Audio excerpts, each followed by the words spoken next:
ఏపీలోని కార్పొరేషన్లలో వైసీపీ దుకాణం బంద్ అయినట్లేనా? Fan party పాగా వేసిన కీలక స్థానాలను కూటమి కూకటి వేళ్లతో సహా పెకిలించినట్లేనా? వైసీపీ కంచుకోటలను ఆ మూడు పార్టీలు బద్దలు కొట్టినట్లేనా? ఏపీలో వైసీపీ మేయర్ పీఠాలన్నీ కూటమి ఖాతాలోకి వెళ్తున్నాయా అంటే అవుననే సమాధానమే వస్తోంది. ఇప్పటికే రాష్ట్రంలో అనేక కార్పొరేషన్లను దక్కించుకున్న కూటమి వారం వ్యవధిలోనే విశాఖ, గుంటూరు మేయర్ పీఠాలను కూడా చేజిక్కించుకుంది. దీంతో ఏపీలో మున్సిపల్ కార్పొరేషన్లలో వైసీపీ ఖేల్ ఖతమైందన్న చర్చ రాజకీయ వర్గాల్లో జరుగుతోంది. ఏపీలో కదులుతున్న వైసీపీ మేయర్ పీఠాలు. మున్సిపల్ కార్పొరేషన్లలో వైసీపీ ఖేల్ ఖతం, దుకాణం బంద్. కూటమి దెబ్బకు వైసీపీ గిలగిలా కొట్టుకుంటుందా?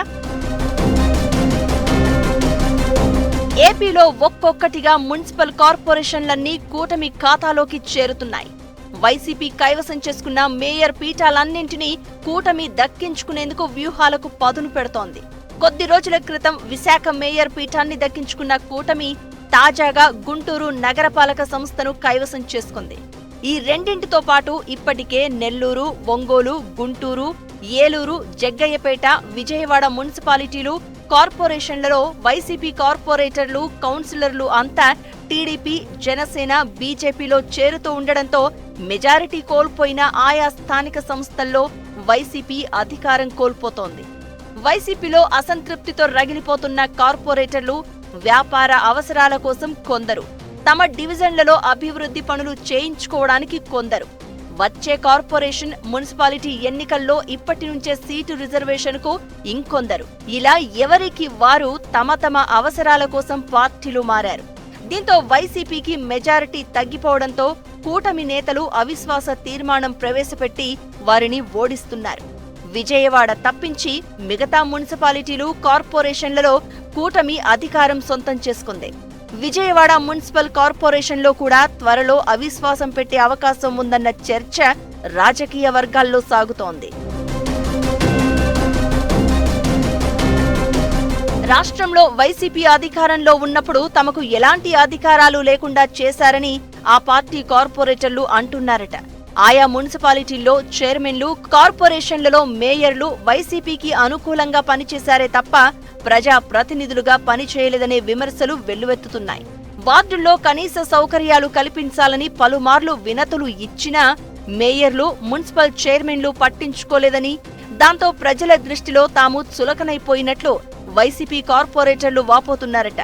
ఇలాంటి పరిస్థితుల్లో సార్వత్రిక ఎన్నికల్లో వైసీపీ చిత్తుగా ఓడిపోవడంతో, ఏ జిల్లాలోనూ కనీస మెజారిటీ లేకపోవడంతో కూటమికి అన్ని విధాలుగా పైచేయి లభించింది. కూటమి ప్రభుత్వం వచ్చిన తర్వాతే రహదారులు, మంచినీటి సమస్య, డ్రైనేజీ, ఇతర మౌలిక సదుపాయాలు వంటి సమస్యలన్నింటినీ పరిష్కరించే ప్రయత్నం చేయడంతో ప్రజల్లో సానుకూలత పెరిగిందని టాక్. వైసీపీ అధికారం కోల్పోవడంతో వైసీపీ మేయర్లంతా ఉత్సవ విగ్రహాల్లా మిగిలిపోయారట. ఇప్పటికే అసంతృప్తితో ఉన్న కార్పొరేటర్లను కూటమి పార్టీలు ఆహ్వానించాయి. దీంతో ఎవరి అవసరం కోసం వారు ఆయా పార్టీల్లో చేరిపోయారు. మెజారిటీ పెరిగిన కూటమి పార్టీలు ఆయా కార్పొరేషన్లలో మేయర్లపై అవిశ్వాసం పెట్టించారు. వైసీపీ ఓడిపోవడంతో ప్రధాన మున్సిపల్ కార్పొరేషన్లన్నీ కూటమి పార్టీల చేతుల్లోకి వెళ్లిపోయాయి.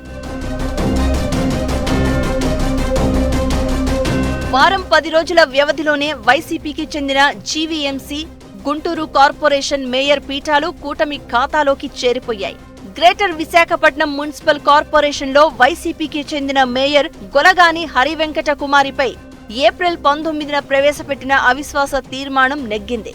మొత్తం 111 మంది సభ్యులు కలిగిన కౌన్సిల్లో కూటమికి 2/3 వంతు ఆధిక్యం దక్కడంతో అవిశ్వాస తీర్మానం నెగ్గి మేయర్ పదవిచ్యుతురాలయ్యారు. మేయర్ ఎన్నికను వైసీపీ బహిష్కరించడంతో జీవీఎంసీ మేయర్గా కూటమి అభ్యర్థి పీలా శ్రీనివాసరావు ఏకగ్రీవంగా ఎన్నికయ్యారు. దీంతో రాష్ట్రంలోనే అతిపెద్ద కార్పొరేషన్ ఇప్పుడు కూటమి ఖాతాలోకి చేరింది. ఇదిలా ఉంటే ఇక గుంటూరు మున్సిపల్ కార్పొరేషన్ కూడా కూటమి ఖాతాలో చేరింది. గుంటూరు నగరపాలక సంస్థ మేయర్ మనోహర్ నాయుడు తన పదవికి రాజీనామా చేశారు. దాంతో గుంటూరు మేయర్గా కూటమి అభ్యర్థి కోవెలమూడి రవీంద్ర గెలుపొందారు. నిన్నటి వరకు ఏ పార్టీ అభ్యర్థి కూడా పోటీ చేయకపోవడంతో అంతా ఏకగ్రీవం అనుకున్నారు. అయితే సోమవారం ఉదయం వైసీపీ నుంచి అచ్చాల వెంకటరెడ్డి పోటీలో నిలిచారు. దీంతో ఎన్నిక జరగగా కూటమి అభ్యర్థి కోవెలమూడి రవీంద్ర విజయం సాధించారు.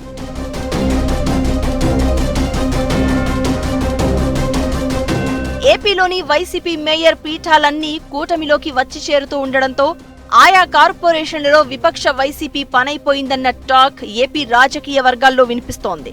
రాబోయే రోజుల్లో మరిన్ని మేయర్ పీఠాలను తనలో కలిపేసుకునేందుకు కూటమి పావులు కదుపుతుందన్న చర్చ జరుగుతోంది. ఒక్కో కార్పొరేషన్ చేజారిపోతూ ఉండడంతో వైసీపీ అధినేత వైఎస్ జగన్ కు ఇక రాబోయే కాలమంతా గడ్డు కాలమే ఎదురు కానుందన్న టాక్ పొలిటికల్ సర్కిల్స్ లో జరుగుతోంది. కూటమి పవర్ ను తట్టుకోవడం అంత సులభమైన పని కాదని, అందుకు జగన్ చాలా కసరత్తు చేయాల్సి ఉంటుందన్న అభిప్రాయాలు వ్యక్తమవుతున్నాయి.